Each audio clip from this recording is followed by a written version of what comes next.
जय हिंद everyone students. We have been studying chapter number 7 mensuration.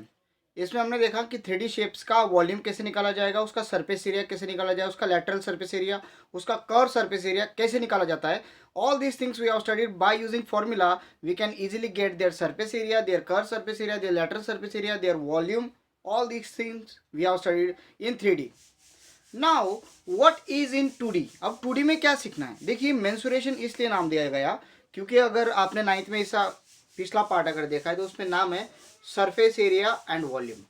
Now वहाँ पे सिर्फ 3D शेप्स के बारे में डिस्कस किया गया था। इस चैप्टर में 3D इंक्लूडिंग 2D शेप्स भी है, इसके लिए इस चैप्टर का नाम मेंसुरेशन रखा गया है। नाउ नेक्स्ट टॉपिक, क्या टॉपिक होगा अभी। देखिए स्टूडेंट्स, हमने सर्कल पढ़ा, पूरा चैप्टर पढ़ लिया, सर्कल का बहुत सारे थ्योरम्स थे वो पढ़े, सर्कल से बहुत सारे कंसेप्ट हम थर्ड स्टैंडर्ड से पढ़ते आ रहे हैं। अभी अब सर्कल से रिलेटेड और क्या है, और बहुत सारा आ गया, आपको 11-12 में बहुत सारा पढ़ना है सर्कल से रिलेटेड। बट अभी इस साल क्या है, तो देखिए स्टूडेंट्स, हमें ये जो सर्कल होता है, ये सर्कल का एरिया हमको पता होता है। यस, सर्कल का जो एरिया है, ये जो एरिया, ये जो पार्ट है अंदर अंदर का, इसका अगर फॉर्मूला आप देखोगे तो हमारे पास फॉर्मूला है पाई आर स्क्वायर। ठीक है, और सर्कल का जो होल एंगल होता है, एंगल जिसको अपन थीटा बोलेंगे, दैट इज 360 डिग्री। करेक्ट है।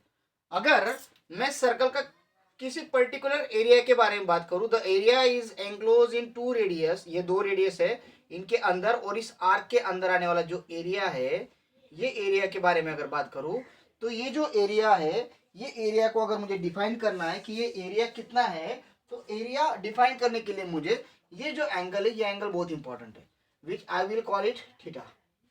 ये एंगल मेरे लिए बहुत इंपॉर्टेंट है, क्यों?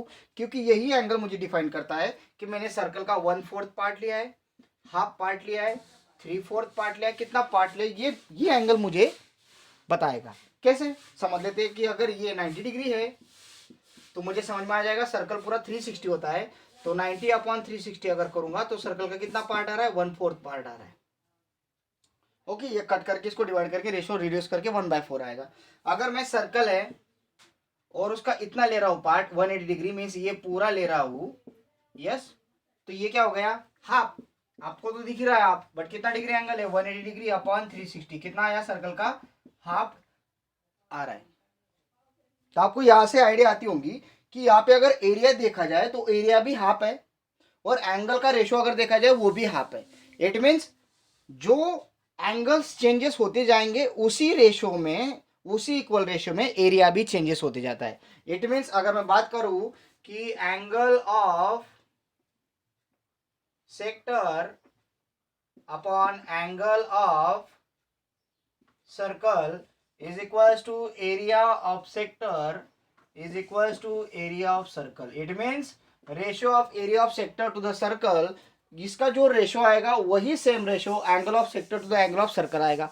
फॉर एग्जांपल देख लेते हैं कि अगर समझ लीजिए मेरे पास एरिया एंगल ऑफ सेक्टर है 360 डिग्री, तो एंगल ऑफ सर्कल कितना है 360 डिग्री, क्योंकि पूरा एरिया ले रहा हूं, पूरा एरिया है। तो एरिया ऑफ सेक्टर कितना आएगा, पूरे सर्कल का एरिया था पाई आर स्क्वायर, नीचे भी क्या आएगा पाई आर स्क्वायर। अगर आप इसका वैल्यू निकालोगे 1/1 आएगा, इसका वैल्यू 1/1 आएगा। अगर मैं बात करूं कि मेरा जो एरिया ऑफ सर्कल है वो हाफ है, मीन्स ये है, तो आपको क्या हो जाएगा, angle of sector is 180 degree, angle of circle is 360 degree. Yes, now tell me what is the area of sector. मुझे पता नहीं होगा तो मैं क्या करूंगा, यहाँ पे मैं सिर्फ लिख दूंगा एरिया ऑफ सेक्टर। मुझे पता नहीं कितना है, बट ये सेक्टर का एरिया मुझे पता नहीं, बट मुझे सर्कल का एरिया का फॉर्मूला पता है, which is pi are square. अब मैं क्या करूंगा, इसका यूज करूंगा, 180/360 कितना आएगा भाई, 1/2, और ये एरिया ऑफ सेक्टर है अपॉन पाई आर स्क्वायर। अब ये पाई आर स्क्वायर इधर चला जाएगा तो क्या बनेगा, 1/2 into pi are square which is equal to area of sector. देख लीजिए, अगर मैंने हाफ एंगल लिया, पूरे सर्कल का हाफ एंगल लिया, तो एरिया ऑफ सेक्टर भी क्या होता है, half of the circle area. It means हमें अभी यहां से क्लियर हो गया कि जो रेशो है area of sector to the circle, जितना रेशो है उतना ही ratio central angle of sector to the central angle of circle होता है। ये कंसेप्ट समझ में आ गया होगा। तो इस पे बेस कुछ फॉर्मूला, वो फॉर्मूला बना लेते हैं, that is area of sector. आपके सामने मैंने फॉर्मूला बनाया, कि फॉर्मूला क्या है, बना लेते हैं, आपके सामने ही फॉर्मूला बना लेते हैं, नो प्रॉब्लम।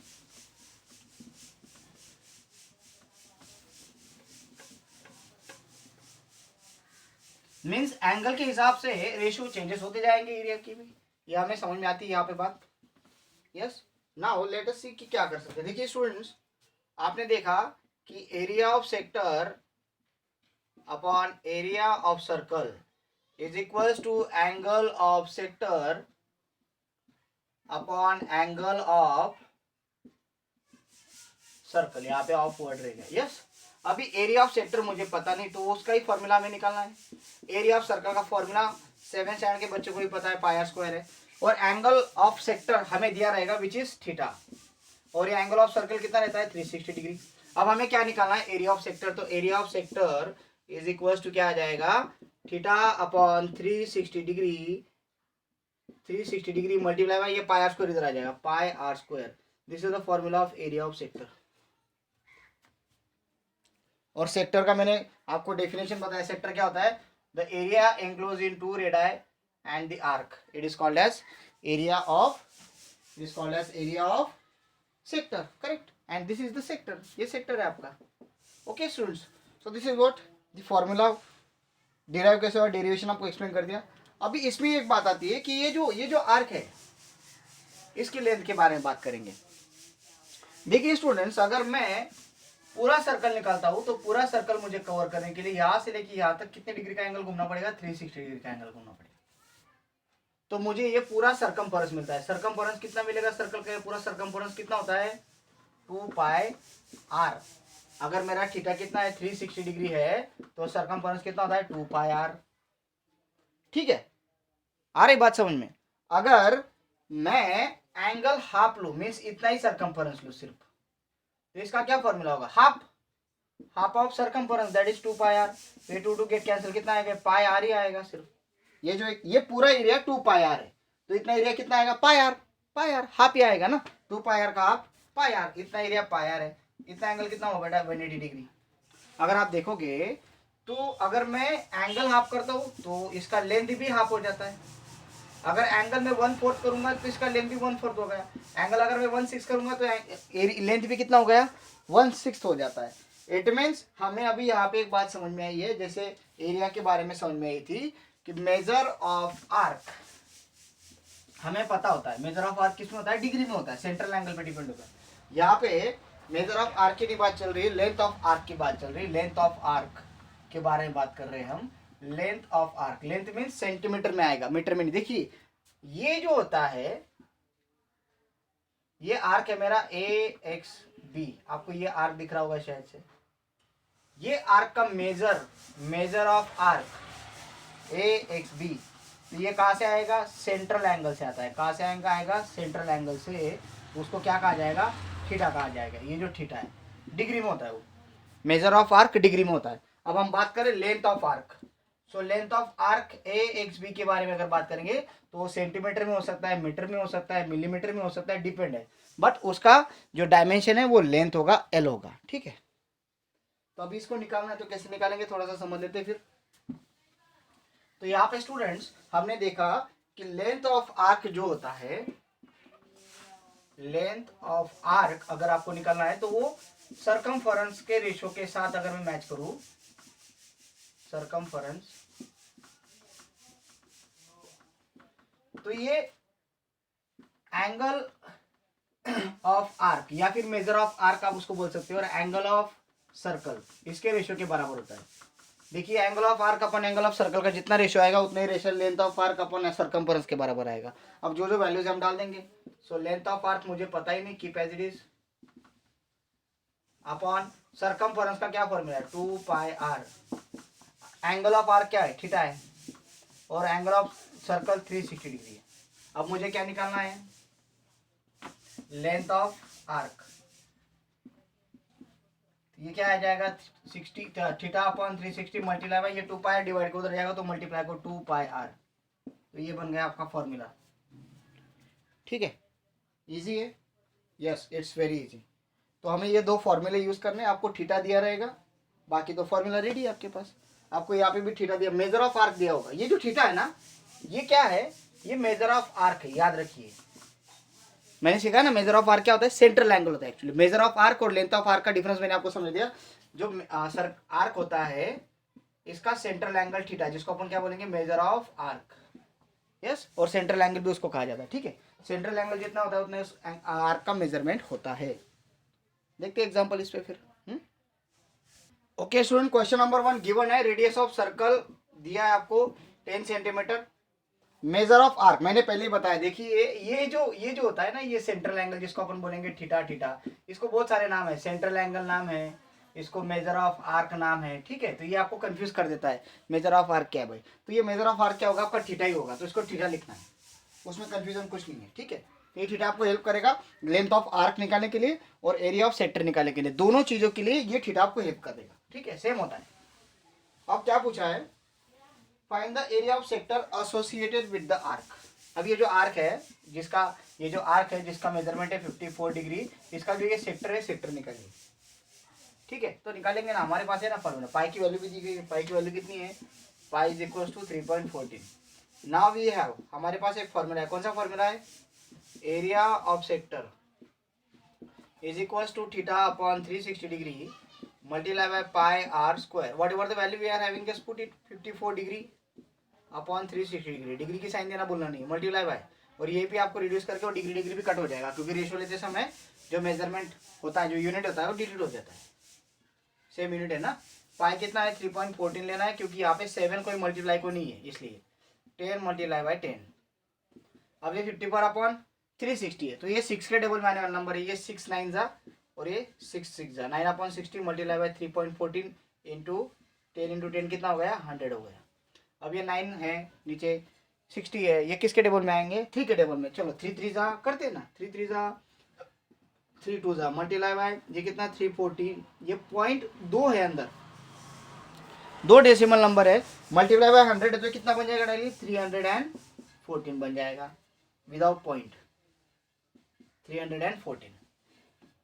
यस, अभी इसको आगे ले लेते हैं, so this will be 3/20 multiply by 314 इधर आ जाएगा, तो इसको मल्टीप्लाई करो, 3 4 जा 12, कैरी 1, 3 1 जा 3 + 1 4, 3 3 जा 9/20, 3 4 जा 12, कैरी 1, 3 1 जा 3 + 1 4। यस, अभी इसका हाफ कर लो, तो कितना बन जाएगा, 9 का हाफ नहीं आता है, बट इसको डिवाइड करो 2 से, नीचे भी 2 से डिवाइड कर दो, ऊपर भी 2 से डिवाइड कर दो, कितना आएगा, इधर आ जाएगा 10, ऊपर क्या आएगा 2 4 जा 8, 2 7 जा 2 1 जा, कितना है भाई 47.1, क्योंकि नीचे 10 है, तो 47.1 centimetre square area of sector, ये आपका आंसर है उसका। ओके स्टूडेंट्स, तो ये देखिए, कभी भी सॉल्व करते समय आपके अंदर कॉन्फिडेंस होना जरूरी है, अगर कॉन्फिडेंस नहीं है तो आपको आंसर्स नहीं मिलते हैं, तो आपको हमेशा कॉन्फिडेंस में रहना है ताकि आपके आंसर्स करेक्ट आए। Let's see next example. Second number question, थोड़ा सा करेक्शन इसमें देखेंगे, क्या करेक्शन है। आपका जो गिवन है उसमें मेजर ऑफ आर्क थीटा दिया है 80 सेंटीमीटर, ये सेंटीमीटर नहीं होगा, इसका मेजरमेंट जो बुक में है वो कितना होगा 80 डिग्री हो जाएगा। ठीक है, और रेडियस ऑफ सर्कल 18 सेंटीमीटर, ये करेक्ट है। आपको find the length of arc बोला है, आर्क की लेंथ आपको फाइंड करनी है। सो वी हैव, हमारे पास एक फॉर्मूला है, क्या फॉर्मूला है, length of arc, length of arc equals to theta upon 360 degree multiply by 2 pi R. अब थीटा कितना है भाई 80 डिग्री है, नीचे कितना है 360 डिग्री है, multiply by 2 times multiply by पाई की वैल्यू, यस पाई की वैल्यू अगर दी है तो लेना है, दिया है पाई की वैल्यू 3.14 मल्टीप्लाई बाय 18, नहीं तो आप आपके हिसाब से ले सकते हो, कैसे मैंने आपको सिखाया है पाई की वैल्यू कब कैसे लेनी है। या नाउ 2 पाई आर, एक ही बार आर आता है, 2 बार क्यों मल्टीप्लाई किया, 18 एक ही बार आएगा ना आर। अब यहाँ पे ये 0 0 गेट कैंसिल, ये किसके टेबल में आते हैं 4 के टेबल में आते हैं, 4 2 जा 4 9 जा, मल्टीप्लाई बाय 2 इंटू 3.14 इंटू 18, इसको कर लेते हैं 2 4 जा 8, 2 1 जा 2, 2 3 जा 6.28 मल्टीप्लाई बाय 18। ठीक है, ये 2/9, 9 1 जा 9, 9 2 जा 18, 2 2 जा 4, कितना आएगा भाई, length of arc is equal to 2 multiply by 6.28 multiply by 2, कर लो, 2 2 जा 4, अब 4 इसको मल्टीप्लाई करेगा तो क्या आंसर देगा भाई, ऑब्वियसली क्या आंसर आएगा, yes 25.12 centimetre is the length of arc. It's very easy no. Length of arc दिया हुआ है क्वेश्चन नंबर 3 में, और रेडियस ऑफ सेक्टर, सेक्टर की रेडियस हो तो वो सर्कल की आएगी। देखिए बेटा ये सेक्टर है, तो ये रेडियस मीन्स ये सर्कल की रेडियस है, उसमें कोई कंफ्यूजन नहीं होता। बच्चे डर जाते सर आपने तो सर्कल की रेडियस सीखा, इन्होंने सेक्टर की दी थी, भाई गूगली डाल दी कैसे करे, वो वही है बेटा, कोई टेंशन नहीं, इधर गूगली बिगली कुछ नहीं होता है, थोड़ा सा सोचना पड़ेगा आपको। या अब और एक गूगली इसमें गूगली ये है कि आपको रेडियस दिया गया है और आपको लेंथ ये एल दिया है, लेंथ ऑफ आर्क दिया हुआ है, ठीक है। अभी क्या है पूछा है टू फाइंड, हमें क्या फाइंड करना है, एरिया ऑफ सेक्टर फाइंड करना है। ये थोड़ा सा गूगली डाल दिया उन्होंने, तो अभी हमें एरिया ऑफ सेक्टर के लिए क्या लगता है, थीटा लगता है, करेक्ट है। लेंथ ऑफ आर्क से हम थीटा निकाल सकते हैं, करेक्ट है। बट इतना क्यों जाए, हमारे पास एक शॉर्टकट वे है, कैसे करेंगे देखिए। तो ये दो फॉर्मूला हमें मर्ज करने पड़ेंगे। पहले हमारे पास क्या फॉर्मूला है वो देख लेते हैं। एरिया ऑफ सेक्टर का हमारे पास फॉर्मूला है, क्या फॉर्मूला है, theta upon 360 multiply by pi are square, ठीक है भाई, ये फॉर्मूला है। अब मुझे बताइए एरिया ऑफ सेक्टर का फॉर्मूला ये है, और एरिया ऑफ सेक्टर का फॉर्मूला अगर मुझे बनाना है किससे, किससे, ये थीटा एरिया ऑफ आर्क के साथ कंपेयर करना है, length of arc, sorry length of arc के साथ कंपेयर करना। तो लेंथ ऑफ आर्क का क्या फॉर्मूला है भाई, लेंथ ऑफ आर्क का फॉर्मूला है theta upon 360 multiply by 2 pi R. ये है लेंथ ऑफ आर्क का फॉर्मूला। किसका फॉर्मूला है, लेंथ ऑफ आर्क जो हमारे पास अवेलेबल है। But area of sector length of arc के बराबर है क्या, नहीं है। इसमें क्या कमियां है इस फॉर्मूले में, वो कमियां हमें निकालनी है। This is length of arc, ठीक है। अब अगर आप देखोगे तो यहाँ पे थीटा है, थीटा है, 360 है, 360 है, इतना तो है, ये करेक्ट हो गया, ये पार्ट है। पाई है, हाँ भाई पाई भी है। आर है, एक ही आर है, इधर हमें दो करने पड़ेंगे, तो और एक आर यहाँ पे हमें लगाना पड़ेगा, करेक्ट है। और ये 2 नहीं चलेगा बेटा, ये 2 नहीं चलेगा, ये 2 जो है ये नहीं चलेगा, ये 2 है क्या इधर, नहीं, तो इसको हटाने के लिए कितने से डिवाइड करना पड़ेगा, 2 से डिवाइड करना पड़ेगा। अगर आप इनका मल्टीप्लिकेशन करते हो आपको समझ में आ जाएगा कि यहाँ पे मल्टीप्लाई, याद रखिए 2 get cancel, R into R, R square क्या बन जाएगा, पाई आर स्क्वायर। तो एरिया ऑफ सेक्टर का फॉर्मूला बन जाता है वही है। तो कैसे बना एरिया ऑफ सेक्टर का फॉर्मूला, लेंथ का फॉर्मूला यूज करके बना। कैसे बनेगा देखते, देखिए एरिया ऑफ सेक्टर कैसे बना, इसको आप नोट डाउन कर लीजिए, स्क्रीनशॉट निकाल लीजिए, वेरी इंपॉर्टेंट। ये है लेंथ ऑफ आर्क, इसको कितने से मल्टीप्लाई किया भाई, आर से, और नीचे क्या लिखा 2, ये बन जाएगा एरिया ऑफ सेक्टर का फॉर्मूला। इधर आ जाइए, नाउ वी हैव क्या हमारे पास, area of sector is equals to theta upon 360 multiply by 2 pi r multiply by r upon 2। This is length of arc multiply by r upon 2। Explanation समझ में आ गया होगा आप लोगों को। हाँ तो काहे इतना आगे फाड़ फाड़ के देखो, तो इधर भी आइए। हाँ ये मजाक की बात है, यस मजाक में नहीं लेना है बेटा, ये सीरियसनेस है। अगर आप यहाँ पे नहीं कर पाओगे तो एग्जाम में क्या करोगे फिर। तो इसको स्क्रीनशॉट निकाल लो, ये सेव करना है, इसको देख के कोई फायदा नहीं है ना। Take the screenshot and understand this one. मैंने आपको एक्सप्लेन किया कि एरिया ऑफ सेक्टर में कंपेयर करो लेंथ ऑफ आर्क के साथ। लेंथ ऑफ आर्क पहले चिपका दिया मैंने, अब इसको कन्वर्ट करना है। इसमें कन्वर्ट करने के लिए मुझे क्या क्या ऐड करना है कर दिया मैंने, आपके सामने दिख रहा है। आर ऐड किया, मल्टीप्लाई को नीचे डिवाइड बाय 2 किया, तो लेंथ ऑफ आर्क को मल्टीप्लाई बाय आर करो अपॉन 2 करो तो एरिया ऑफ सेक्टर मिलता है। ये हमने सीख लिया, तो वही फॉर्मूला यहाँ पे लगा रहे हैं, करो आप। ओके आप बैक जाके और एक बार देख सकते हो उसको। 2.2 को 2 से डिवाइड करो, कितना आएगा भाई 1.1 आ जाएगा, मल्टीप्लाई बाय 3.5, ये 2 ने इसको डिवाइड कर दिया, तो 11 5 55 कैरी 5, 11 3 33 प्लस 5 38, 1.2 पॉइंट कितना है 3.85 सेंटीमीटर स्क्वायर एरिया है। ये क्या है, एरिया ऑफ सेक्टर है। तो therefore area of sector is 3.85 centimetre square, या फिर square centimetre, you can write it. Okay तो ये बहुत डिफिकल्ट एग्जाम्पल था, ऐसा कुछ नहीं गूगली था, ये आपको आना चाहिए, यस। और इस तरह के एग्जाम्पल्स आपको पूछे जाएंगे ताकि ये 2 मार्क्स के लिए कैरी कर सके, या फिर वो इतना वेटेज लेके आए। लेट्स से नंबर 4, देखिए फॉर्मूला तो सबको पता है अभी, तो नंबर 4 और 5 में होमवर्क दे रहा हूँ ताकि आप लोग कुछ तो करो घर पे। होमवर्क है क्वेश्चन नंबर 4 एंड 5, आज ही पीडीएफ फाइल आ जानी चाहिए इसकी सॉल्व करके। अभी अगर आप देख रहे हो तो अभी करो ना, फिर बैठ के क्या टाइम लगता है। Okay so students meet you tomorrow, thank you, have a great day. देखिए मैंने आपको रिक्वेस्ट किया कि एड्रेस भेजिए, फ़ोन नंबर भेजिए, आपके फादर का फुल नेम, क्योंकि आपको गांव में कोई नहीं पहचानेगा। बाकी लोग आपके घर पे अलग नाम होते हैं, चिंटू मिंटू मोनू सोनू, तो गांव में बहुत सारे लोग आपको नाम से, रियल नाम से नहीं पहचानते। मैं अगर बोलूँगा हम के घर जाना है तो वो आपको पहचान भी नहीं पाएंगे, आपको देखने वहाँ इसको चिंटू के घर जाना था। तो अगर आपके पेरेंट्स का नाम पता होता है तो फुल नेम बता के हम आपके घर आ सकते हैं। और अगर कोई इन्फेक्टेड है तो प्लीज़ इन्फॉर्म मी, तो मैं नहीं आ पाऊँगा, मीन्स मैं नहीं आऊँगा। और अगर मैं किसी के क्लोज कॉन्टैक्ट में हूँ तो मैं खुद ही नहीं आऊँगा ऑब्वियसली। तो डोंट टेक टेंशन, मैं 10 दिनों से बाहर ही निकला नहीं हूँ, क्योंकि मैं थोड़ा सा पहले से ही लोनली हूँ, पहले से ऐसे हूँ। So don't take tension. So think about this and one thing, ये करना है। हाँ, so meet you physically as well as tomorrow. Thank you. Have a great day.